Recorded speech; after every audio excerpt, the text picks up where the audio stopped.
alhamdulillah rabbil alamin lawol ngol Maroc yiɗi machallah kam sa yiɗi foftade station ngaji service ɗi fof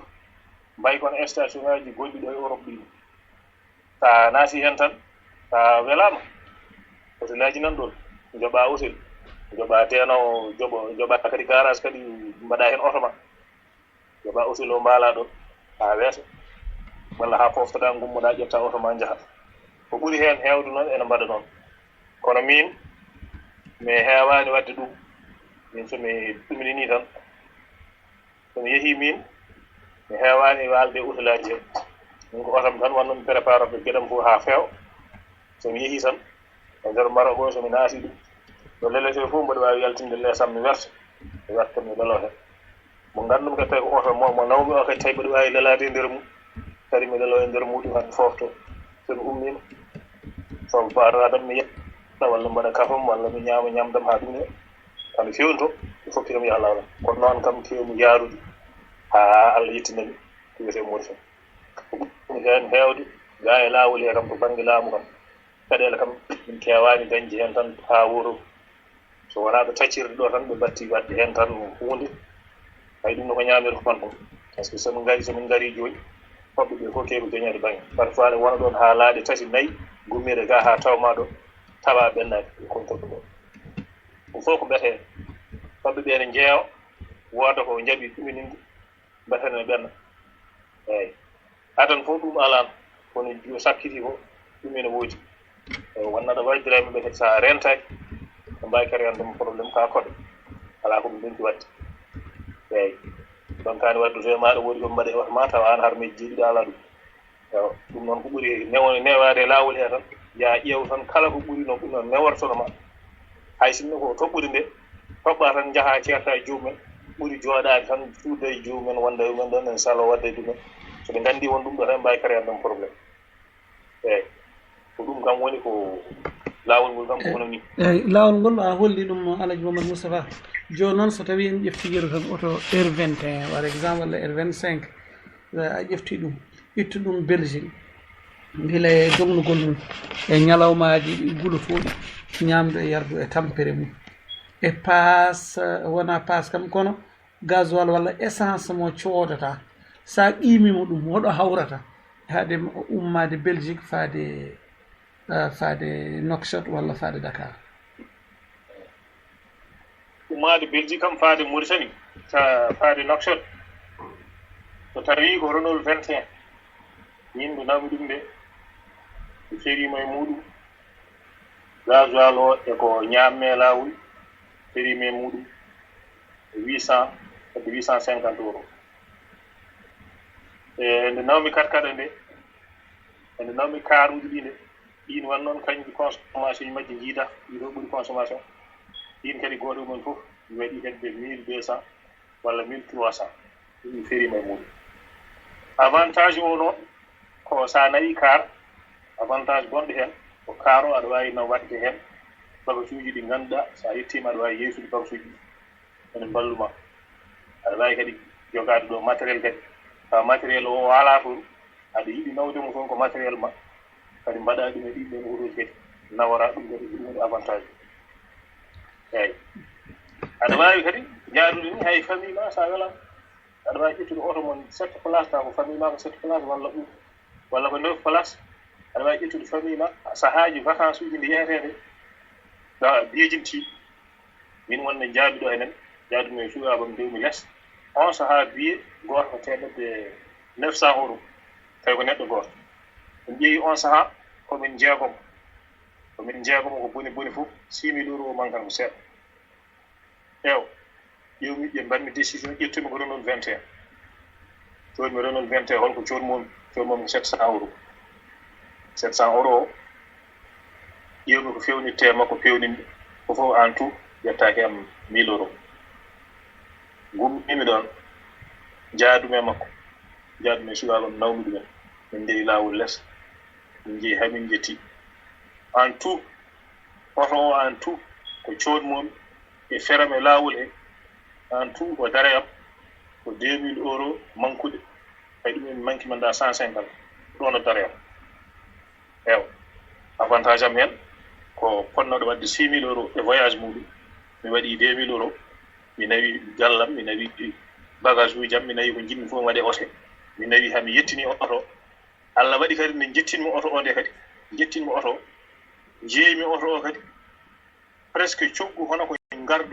gardumi e laawol ko presque hono ɗum jeeymi oto par ce que jeeymi oto ko 1 million 600 non 1 million 400 safurla ɗum jeeymi oto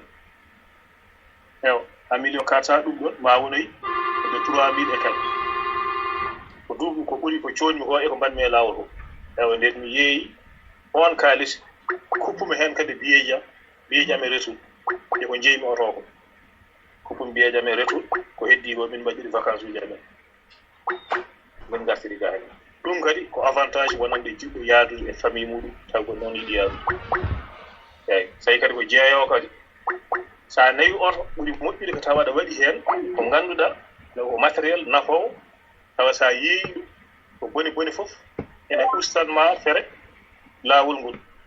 so ittanima fere laawol ngol joyi ɗum aɗa anndi han gaɗa yalti sa yeeyi ko jeyɗa aɗa wawi dañde hen bénéfice eyi ko hono noon kam min ligorto e ɗum ɗo noon Alaji Mamadou Moustapha ƴor panda yimɓe seeɗa keɗo inchallah eɗen jogui ɗo kadi koɗo wiyete ko général lui il va intervenir au moment opportun en français mais inchallah qu'il soit à l'écoute nous sommes dans Cocorico international ɗum noon Mamadou Moustapha ƴor ko panɗa ɗum yimɓe kadi woda ketti haade ma artir so Allah jaaɓi inchallah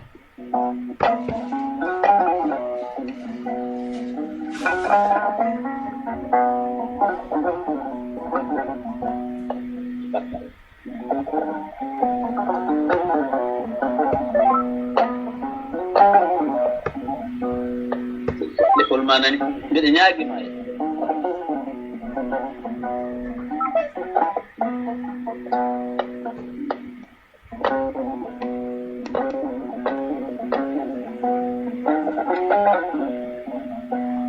so galle ɓiɗi are so witti tan woore hay hunde min jangguirani kolli ɗi e haala ka mbiɗi sinno tawi wona hono ni min jiya neɗɗo moƴƴo mbaɗo no mbaɗa komin jiya kono tan Ousmane Abdoulhamad Oumara Amadou moƴƴi Coumba Binta Tabara Fawura Amadou o ɓuuri e ñaabina o rutti o ɓuuri e européen ko mbiyeten Hollande o rutti ɓuuri e Bruxelles Ousmane ɓuuri e mbani ɓuuri e men kala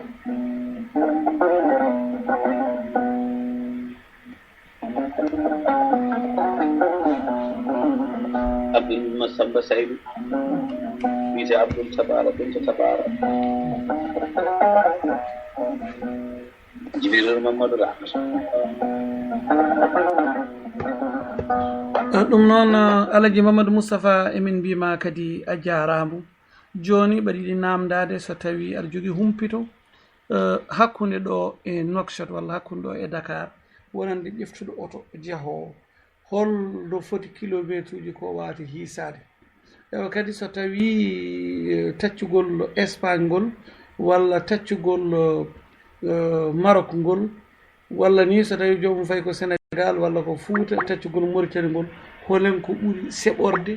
ɓe ganduɗa douanier mum walla policier ji mum walla gendarme mum holko kewɗon hawde e lawol yiyade ko douanier tan walla gendarme walla policier ji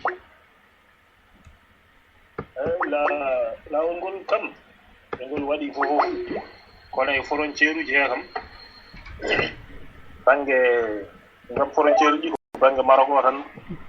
gandumi frontiére uji e banggue Espagne ɗo saɗa yalta Espagne aɗa naata e Maroc banggue to kam Mauritanie Sénégal mi meeɗani nawde oto taw ko taccinde ɗum taw ko nawde oto banggue taw ko direct ko plaque ga henen ko guittumi ga henen ummadema ɗo henene kam ha naata Nouakchott presque hawrata e maɗa e lawol lesgol ko sa calcule fof wonetama ko 6000 kilométres sabu ummadema ɗo min ɗo e Belgique faademi Espagne haccirdemi Espagne ɗon hawrata yam ɗo henene so mi ummima ɗo ko 2675 kilométres so mi ummima e Maroc non so mi naati Maroc ha mi gayna frontiére Nouadhibou ɗon ko 3000 kilomètres ewa Nouadhibou ha jettoɗa Nouakchott ɗon ko 400 kilomètres pawɗo seeɗa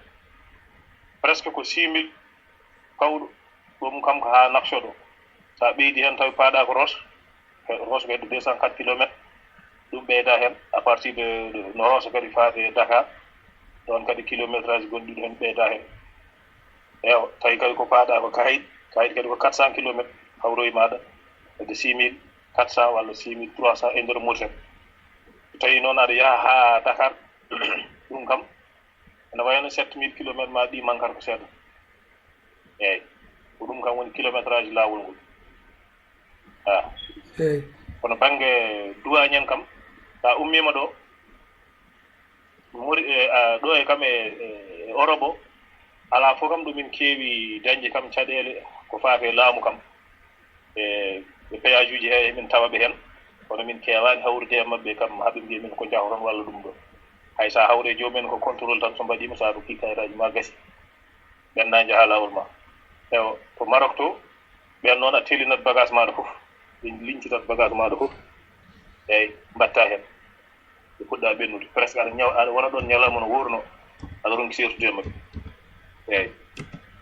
woni hen min ngal ɗon subaka ha nangue muta tawa min ɓennani fof ko pour tan ko kamɓe tan tardinto wona kadi ɓe mbaɗata no foti woni sinno ko visite dema tan benna ɗum a waɗata ɗon hay 30 minutes kono gueɗe mabɓe wannon ko ɓe keñanaki ɗum ɓe gondaki hen haydara kono ɓe mbelaɓe mbaɗi ɗum addata tardugol ngol ewa wonɓe laabi ɓenne caɗele ngala caɗele sa holliri no poɗɗa hollirde ni par ce que hankkadi ɓe gowi ñamde yimɓeɓe eɓene jogui tan ɗum ɗoji radar uji mabɓe tawi ko ñalawma ɓe jooɗe laabi he ɗo poɗɗa dogde kilo 120 kilométres ɗum kam dog ɗum tan ɗo poɗɗa jogde 80 dog 80 sona ɗum tan soɓe mbayimo flash tan ɗum kam ko a yoɓat ɗone ɗon eyyi sa heeɓi ɓenna so kayitaji ma timmani kadi sa jogo ɗum kam kamɓe gonɓe laabi he ko noon ewa sa yeehi noon Allah nayima kadi ha naati Mauritanie ɓe natirto Mauritanie ɗo gendarme ɓe gadotoɗa sa naati ɗon ne ɓen mbaɗa ɗon identification maɗa an auto ma foof paya e douane kañum toppitto auto ma tawi ko nationalité joguiɗa jogui tawi ka nationalité koye Mauritanie paaɗa eɓe jogui ko date mum ɓe dokkatma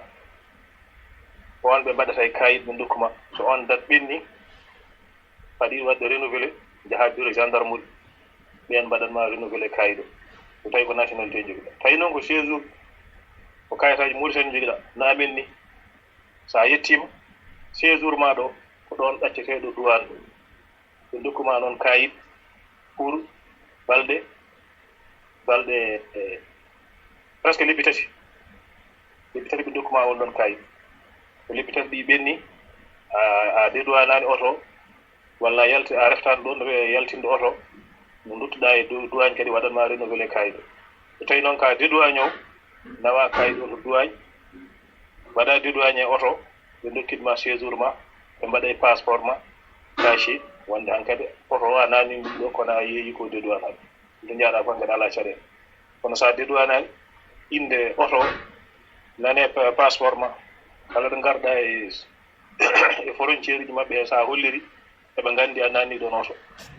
o est ce que ka dédouane ɗum walla yeeyani so waɗa kay passeport ma ɗi considérte auto o a waɗani ɗum dédouane ɓe ɓenni délai o tan hankkadi ɓe mbawi ñamde made kaji no ɓe jiɗiri fof eyyi ko ɗum kam woni charɗiji ɗum Nouakchott ɗo kam ko ngandumi ko to noon banggue Sénégal o noon so haalde Allah mi meeɗani yaade mi anda to banggue ɗum ɗo eyyi Alaji Mamadou Moustapha no jolɗe ɗe mbayi ni tuggude Espagne faade